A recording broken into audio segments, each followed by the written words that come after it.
ஆண்டவரை நோக்கி ஜெபம் செய்வோம். எங்களை நேசித்து ஒருங்கிணைத்திருக்கின்ற நல்ல கடவுளை, நீர் சிலுவையில் முடிந்த அந்த 7 வார்த்தைகளையும் நாங்கள் தியானிக்கிறோம்.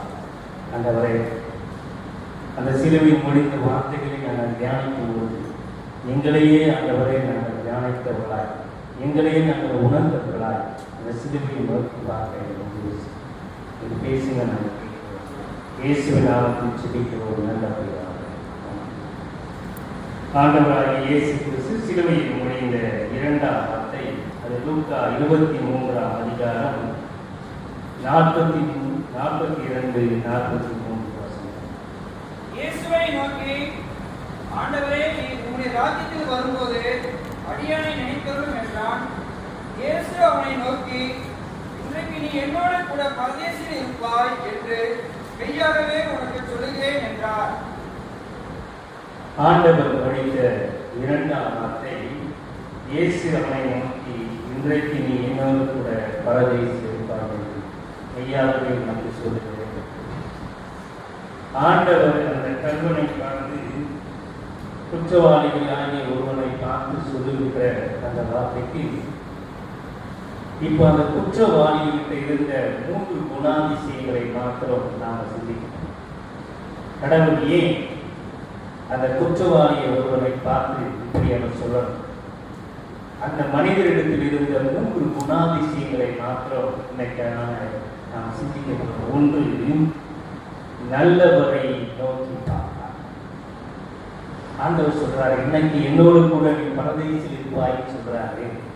அதுக்கு என்ன காரணம் இருந்துச்சுன்னு சொன்னா, அந்த குற்றவாளியா இருந்த கல்வனா இருந்த அந்த மனிதனுக்கு ஒரு குணாதிசயம் இருந்துச்சு. என்னன்னு சொன்னா, நல்லவரை அவர் நோக்கி பார்த்தார். இத்தனை நாள் நாம் இருந்த இடம் ஒருவேளை சிறைச்சாலையில இருந்திருக்கலாம், எங்கேயோ ஒரு இடத்துல கைதிகளா இருந்திருக்கலாம். தன்னை சுற்றிலும் இருக்கக்கூடிய கூட்டம் எல்லாமே அவரை போலவே குற்றம் செய்தவர்கள், அவர்களை போலவே திருடினவர்கள், இல்லையா ரோம பேரரசுக்கு விரோதமாக எழுச்சி செய்தவர்கள். இவங்களாதான் அவங்க சிறையில அடைச்சாங்க. அப்படி இருக்கும் பொழுது அவரை சுற்றி இருந்தவங்க எல்லாருமே இவரை போலவே இருந்தாங்க. அதனால அவங்களுக்கு நல்லவரை நோக்கி பார்க்கணுன்ற எண்ணம் இல்லை. மற்றவங்க எல்லாரும் தன்னை போல இருக்காங்கன்னு மாத்திரம் நினைச்சிட்டு இருந்தா, ஆனா இப்போ உணர்ந்து பார்க்கிறா, ஒரு நல்லவரை அவர் நோக்கி பார்க்கிறார். இப்போ மனுஷனுக்காக இத்தனை கூட்டமாய் மனிதர்கள் பின்வருகிறார்களே, எவ்வளோ பெண்கள் அவருக்காக தாயார்கள் அழுகிறார்களே, நாட்டு அவரை குற்றம் செய்யலன்னு சொல்றாரு, ஏதாவது குற்றம் செய்யலன்னு சொல்றாரு, காய்பா ஒரு குற்றமும் இல்லைன்னு சொல்றாரு. நாட்டுடைய மனைவி இரவு முழுவதும் தூங்க முடியாம இந்த நீதிபதிகளை விட்டு விடுத்து கதர்கின்றதை கேட்கிறாரு. எல்லா நிகழ்வையும் அவர் பார்த்ததுக்கு அப்புறம் ஒன்று உணர்ந்து கொண்டாரு, இவர் உண்மையாகவே நல்லவராக தான் இருக்கணும். கடைசி முதல் வார்த்தையும் சொல்றாரு, இதாகவே இவர்களுக்கு மன்னியும். கடைசி நேரத்துல கூட, சாகர நேரத்துல கூட ஏதாவது வாய்ப்பு இருந்தா யாரையாவது கொண்டுட்டு செத்து போயிடலாம் நினைக்கிற கூட்டங்கள்ல ஒருவனா இருந்தார்கள். ஆனா கடைசி வெளியுமே தன்னை கொலை செய்தவர்களுக்காக மன்னிப்பு அருளின ஒரு நல்லவரை அவர் நோக்கி பார்த்தார். யாரையா இவர்? இவ்வளவு கொடுமை செய்திருக்காங்களே, இவ்வளவு கொடுமையா இவரை நாங்கள் அடிக்கிறோம், கொலை செய்கிறோம், ஆனாலும் இவர் எல்லாவற்றையும் மன்னிக்கிறவரா இருக்கிறாரு, எல்லாரையும் நேசிக்கிறவரா இருக்கிறாரு. அந்த சிலுவையில அந்த குற்றவாளி ஒருவர் அவரை நோக்கி பார்த்தான், நல்லவரை அவர் நோக்கி பார்த்தான். கிறிஸ்து நண்பர்களே, எனக்கு நீ நான் வணங்கி கொண்டிருக்கிற கடவுள் அவர் நல்லவர். அதனாலதான் எனக்காக அவர் வந்திருக்கிறார், எனக்காக என் பாடுகளை சுமந்திருக்கிறார், எனக்காக அவர் எல்லா காரியங்களையும் ஏற்றுக்கொண்டிருக்கிறார். நான் பட வேண்டிய கஷ்டத்தை, நான் பட வேண்டிய கண்ணீரை, நான் மறிக்க வேண்டிய இடத்துல கடவுள் மறித்திருக்கிறார். அதை நான் பவுல் ரோமாபுரி திருச்சிபுக்கு எழுதுகிறார். ரோமர் 5:8 நாம் பாவிகளாக இருக்கிறது கிறிஸ்து நமக்காக மறித்ததினால. ஒருவேளை நான் கெட்டவனா இருந்தா யாரும் எனக்கு வரமாட்டாங்க, நல்லவனா இருந்தா 2-3 பேர் சொல்லுவாங்க, ஏன் அவன் நடிக்கிற, ஏன் அவன் இது பண்ற, நல்லவன் இதுக்கு போக மாட்டான், வீட்டோடு கிடப்பான், எந்த நல்லது கெட்டதுக்கு அவன் என்ன பண்ண மாட்டான், வெளியே வர மாட்டான், அவனை போய் ஏன்பா திட்டுறீங்க, 2-3 பேருக்கு சப்போர்ட் வருவாங்க. ஆனா நான் கெட்டவனா இருக்கும் பொழுது எனக்கு யார் வருவாங்க, யார் எனக்காக பரிந்து பேசுவாங்க, யார் எனக்காக குரல் கொடுப்பாங்க. கடவுள் நான் பாவியா இருக்கிறது தெரிந்தோம், நான் குற்றவாளி தெரிந்தோம், நான் கொடுமையானவன் தெரிந்தோம், எனக்குள்ள எல்லா துர்ச்சிந்தனைகள் இருக்கும் தெரிந்தோம், நான் மறிக்க வேண்டிய இடத்துல அவர் எனக்காக மறிக்கிறார். அவர் நல்லவராய் இருக்கிறார். எனக்கு அந்த நல்லவரை நோக்கி பார்க்க நீயும் நானும் அழைக்கப்படும். இதான் குற்றவாளி செஞ்சாரு. நல்லவரை நோக்கி பார்க்கிறாரு. கூட இருக்கிற இன்னொரு குற்றவாளியை திட்டுறாரு. என்ன திட்டுறாரு? வசனங்கள் நான் வாசிக்கிறோம். 40ஆம் வசனத்துல, மற்றவன் அவனை நோக்கி, நீ இந்த ஆக்கணைக்கு உட்பட்டு இருந்தும் தேவனுக்கு பயப்பட்டு இல்லையா? ஏன் நீ சும்மா தண்டிக்கப்படல?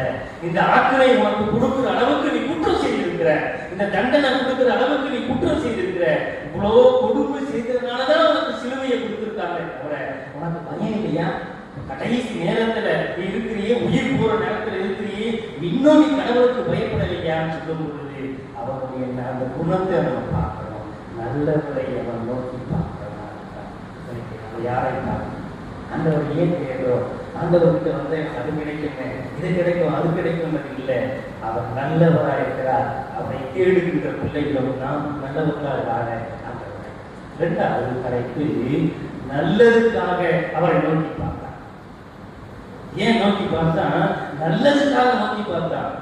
ஆண்டவரை நோக்கி பார்க்க எல்லாரும் நினைக்கிறாங்க அவர் குற்றவாளின்னு. நீ தேவனுடைய குமாரன் சொன்னீங்க, இத்தனை நாள் எத்தனையோ அற்புதங்களை செய்திருக்க, லாசரு உயிரோடு எழுப்பியிருக்க, 5 அப்போ 2 மீன் 5000 பேர் கொடுத்திருக்கிற, உன்னை பற்றி நிறைய கேள்வி நாங்கள் பட்டிருக்கிறோம். இப்ப நீ இறங்கி வா, நாங்க நம்புறோம். இப்ப இந்த சிலுவையை விட்டுட்டு இறங்கி வா, நீ தேவனுடைய குமாரன்றதை நாங்க நம்புறோம்னு சொன்ன உடனே ஆண்டவர் அதை செய்யல.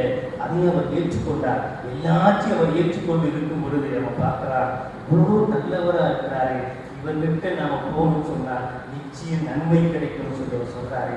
நம்முடைய ராஜ்யத்தில் வரும்போது அடிக்கடி கிடைத்தார். எல்லாரும் அவரை குற்றவாளியா பார்த்தாங்க, எல்லாரும் அவரை கிண்டல் கேடிக்காய் பார்த்தாங்க, எல்லாரும் இலக்காரமா பார்த்தாங்க, எல்லாரும் அவரை பரிதாபமா பார்த்தாங்க. ஐயோ, நாங்கள் நம்பியிருந்த இயேசு இதோடு மரித்து போயிடுவாரான்னு சொல்லி ஏக்கத்தோடு பார்த்திருந்தாங்க. ஏராளமான கூட்டம் ஒரு சிலுவை பின்னாடி சூழ்ந்திருந்தது. ஏதோ வெறும் கண்காட்சி பொருளாய் மாத்திரம் அவர் தொங்கிக் கொண்டிருந்தார். ஆனா இந்த குற்றவாளி மாத்திரம் தான், அவருக்கு ஒரு ராஜ்யம் இருக்கு. அந்த ராஜ்யத்தில் அவர் ராஜாதி ராஜா வீற்றிருக்கிறார். அவருக்கு ஒரு கூட்டம் இருக்கும். அந்த கூட்டத்தில் அவர் என்னாலும் சோத்தரிக்கப்படுகிறாய். சேனைகளின் கர்த்தர் பரிசுத்தர் பரிசுத்தர் பரிசுத்தர் சொல்லிக் கொண்டு அவரை போற்றி புகழ்கின்ற கோடான கோடி தேவ தூதர்கள் அவருக்கு இருக்காங்க இருந்துச்சு. அவர் பார்க்கிறார், ராஜாதி ராஜாவை பார்க்கிறார். ஐயா, இந்த ராஜ்யத்தில் வரும்போது எனக்கு நினைச்சது இல்லையா, நான் இங்கேயே மறிச்சு போயிடுவேன். அவருக்கு கூட இந்த இயேசுடைய உடலை வாங்கக்கூட ஒருவர் வந்தார் இல்லையா? அறிமுகத்தின் ஊரானாகிய இயேசுக்கு வந்து அவர் உடலை வாங்கி அடக்கம் பண்ணாங்க. ஆனா இந்த கல்வன் குற்றவாளிகளுக்கு எல்லாம் யாரும் வரமாட்டாங்க, பெற்றோர்கள் எல்லாம் வரமாட்டாங்க, சொந்த பந்தங்கள்லாம் வரமாட்டாங்க. நிறைய நேரங்கள்ல என்ன நடக்கும்னு சொன்னா, இறந்து போன அந்த பிணங்களை தூக்கி விசிறடிச்சிருவாங்க. அந்த வெறும் என்னதான் இருக்கும், மண்டை ஓடுகளும். அதனாலதான் அந்த கபாலஸ்தலம் சொன்னாங்க. மண்டை ஓடு இறக்கின்ற இடம் கொழுகதா, அதை கேட்க உடனே கொடை நடுக்குமா. அவ்வளவு பயங்கரமான இடத்துல, நாட்டம் அடித்திருக்கிற இடத்துல இப்ப இயேசு தொங்கிக் கொண்டிருக்கிறார். அவர் பார்த்தாரு, நல்லதுக்காக நோக்கி பார்த்தா, என் உடலை யார் வாங்க போறாங்கன்னு தெரியலையா, நான் இங்கேயே செத்து போயிட்டு நான் காக்கா குருவியெல்லாம் என் உடலை சாப்பிட்றோம், வெறும் எலும்பு கொண்டு மட்டும்தான் இருக்கும். ஆனா என் உடல் போனாலும் பரவாயில்ல, என் உள்ள வீணா போயிடக்கூடாது, எனக்குள்ள இருக்கிற ஆத்மா வீணா போயிடக்கூடாது, எனக்குள்ள இருக்கிற இந்த வாஞ்சை வீணா போயிடக்கூடாது. ஆண்டவரை நோக்கி பார்த்தா, நல்லதுக்காக பார்த்தா, ஆண்டவரை ராஜ்யத்தில் வரும்போது நினைச்சிட்டீங்க, உலகத்தில் இருக்கிற காரியங்கள் எல்லாமே நாம் பிடித்து கொண்டிருக்கிறோம் இல்லையா, எல்லாம் நல்லதுதான். ஆனா அது நம்மை லட்சியத்துக்குள்ள வழி நடத்த போவதில்லை. நான் ஆண்டவரை நோக்கி பார்க்கும்போது, சிலுவையை பார்க்கும் பொழுது, அந்த குற்றவாளியை மாதிரி நோக்கி பார்க்கும் பொழுது, ஆண்டவர் நம்மை மீட்டெடுக்கிறவராய், நம்மை ரட்சிக்கிறவராய், நமக்காக தன் ஜீவனை கொடுக்கிறார். அதுதான் யோவான் 3:16 வாசிக்கிறோம். தன்னுடைய ஒரே பிரான குமாரன் இந்த உலகத்தில் அனுப்பி நம்மை இவ்வளவாய் உலகத்தில் அனுப்பியிருக்கிறார். உசுரை கொடுத்து ஒவ்வொரு பிறக்க முடியுமா? மரணத்துக்காக ஒருவர் பிறக்க முடியுமா? சாகரம் தெரிஞ்சும் தன்னுடைய சாவை ஏற்றுக்கொள்ள முடியும் சொல்றார். அது ஆண்டவராகிய இயேசு கிறிஸ்து மாத்திரம்தான். தன் சாவை அறிந்திருந்தோம் பின்பார்க்காமல், தன்னை பின்பற்றுகிறவங்க யாரும் தெரியும், தன்னை காற்றுக் கொடுக்க போறவங்க யாரும் தெரியும், தன்னை விட்டு ஓடி போறவங்க யாரும் தெரியும், தன்னை மறுதளிக்க போறவங்க யாரும் தெரியும், சிலுவை வழியில் தன்னை பின்பற்ற போறவங்க யாரும் தெரியும், எல்லாவற்றையும் தெரியும். நேற்று நம்ம படிச்சிருக்கோம் இல்லையா, பெரிய வரல யோவான் 13:1 1 அவர் முடிவு படுத்த கடைசி வெளியும் எப்படி தொடக்கத்தில் அன்பு கொடுத்தாரோ கடைசி வெளியும் ஒரு அன்பு கொடுத்தார். நீதான் என்னை காட்டி கொடுக்க போற, நீதான் என்னை மறுதளிக்க போற, நீதான் என்னை விட்டு போட போற அப்படின்னு யாரையும் அவர் குற்றப்படுத்தல, யாருக்கும் அவர் தண்டனை கொடுக்கல, யாரையும் அவர் சபிக்கல. அந்த வசனத்தின் முதல் பகுதி கடைசி வார்த்தை போட்டிருக்கு. அவர் எப்படி நேசித்தாரோ அதே மாதிரி முடிவு பரியந்தும் அன்பு கூறுறவராக இருக்கிறார். இன்னைக்கு சிலுவைக்கு வந்து பார்க்கிறோம். ஏதோ சிலுவையை கொண்டுட்டு போறதுக்கு இல்லைங்க, அது ஒரு கொடூரமான சின்னம், அது நாற்றடிக்கிற சின்னம், ரத்த வாடை வந்த சின்னம். அந்த சிலுவையை பார்க்கும் போதெல்லாம் எத்தனையோ ரோம பேரரசுக்கு விரோதமாய் கிளர்ச்சி செய்தவர்களை கொலை கொண்ட சின்னம். அதை பார்க்கும் போதெல்லாம் ஒரு பயங்கரம் வரும், ஒரு பயம் வரும். ஐயோ இந்த சிலுவையான்னு சொல்லி நடுக்க வரும். அந்த சிலுவையை அவர் ஏற்றுக் கொண்டதுனால எனக்கு புனித சின்னமாய் நாம மாத்திட்டோம் இல்லையா? ஆண்டவர் அந்த சிலுவையை அவர் ஏற்றுக்கொண்டதுனால எனக்கு புனித சின்னமாய் கிறிஸ்தவருடைய அடையாளமாய் அதை மாறி இருக்கு. அந்த குற்றவாளி கடைசி நேரத்துல நல்லதுக்காக நோக்கி பார்த்தார். இன்னைக்கு நாம சிலுவையை கொண்டு பார்க்க போறோம். இன்னொரு நோக்கம் மாத்திரம் தான் நாம மீட்பு அடையணும், ஆண்டவரோடு இணைந்து இருக்கணும். அவர் நினைச்சா என் சரீரம் யார் எடுத்து பார்க்க போறாங்கன்னு தெரியலையா? என் உடம்பு ஏதோ ஒரு காக்கா குருவி கழுத்து சாப்பிட போகுது, நான் எங்கேயோ இந்த சிதறி இருக்கின்ற பிணங்களில் ஒழுங்கு நான் எடுத்து போறேன். ஆனால் என்னுடைய ஆன்மா மாத்திரம் நான் வணங்குற கடவுள், நான் நோக்கி பார்க்கிற கடவுளிடத்துல போகணும்னு சொல்லி அவரை நோக்கி பார்த்தார். என்ன நடந்துச்சு தெரியுமா? 3வது தலைப்பு நலமானதை பெற்றுக்கொண்டார். அவன் நினைச்சிருக்கிறான் அந்த சிலுவையிலிருந்து வெளியே வந்துடும் நோக்கி பார்த்தான்னு தெரியல. ஆனா அவனுக்கு கிடைக்காத ஒரு பெரிய அற்புதம் கிடைச்சது, பெரிய நலமானது கிஃப்ட் கிடைச்சது. என்னையா? அதான் ஆண்டவர் சொல்றாரு, இன்றைக்கு என்னோடு கூட பரதேசியில் இருப்பார். இயேசுடைய பாதத்துல வந்து கேட்கிறாங்க, ஐயா இந்த சீடத்துல உங்க வலது பக்கம் இடது பக்கம் உட்காரத்துக்கு அனுமதி கொடுங்க. ஆனா யாருக்கும் கிடைக்காத ஒரு பெரிய ஸ்லாக்கியம் இந்த குற்றவாளிக்கு கிடைச்சது. முதல் சிட்டிசன் அவங்க பரலோகத்துல யாராயிட்டான் சொல்லுங்க? முதல் சிட்டிசன் எவர் ஃபர்ஸ்ட் சிட்டிசன் அவனுக்கு தான் என்ன அப்பாயின்மெண்ட் சொல்றாரு. இன்றைக்கு என்னோடு கூட அவன் நினைச்சான் ஆண்டவரே நோக்கி பார்க்கும்போது அவர் ஏதாவது சொல்லுவாருன்னு நினைச்சிருப்பான். ஆண்டவர் சொல்றாரு, இந்த கடைசி நேரத்துல கூட உயிர் போற நேரத்துல கூட என்னை நோக்கி பார்த்த இல்லையா? எனக்கு ஒரு ராஜ்யம் இருக்கு நீ நினைச்சல, என்னைய ஆண்டவரா நினைச்சல, உன் பாவத்தை அறிக்கை செஞ்சல. நான் இன்னைக்கு சொல்றேன், இன்னைக்கு என்னோடு கூட பரதேசி. அவர் சொல்றாரு, இன்னைக்கு நானும் சாக போறேன், நானும் இன்னும் கொஞ்ச நேரத்துல உயிர் போக போகுது. நான் எப்படி பரதேசியில எடுத்துக்கொள்ள போறோம், எப்படி நான் பரலோகத்துக்குள்ள போக போறோம், அதே மாதிரி நீயும் என்னோடு கூட பரதேசியில இருப்பாய்ன்னு சொல்லி நலமானதை அவர் கொடுத்துட்டார். நலமான ஒரு கிஃப்ட் கொடுத்துட்டாரு, நிறைவேற்ற கிஃப்ட், நித்திய ஜீவனை கொடுத்துட்டாரு. இதுக்கப்புறம் யாருக்கும் கிடைக்காத ஒரு ஆசீர்வாதத்தை கிடைச்சிட்டு அவர் நலமானதை பெற்றுக்கொண்டார். அதுதான் என் ஓட்டம், அதுதான் ஓட்டம்.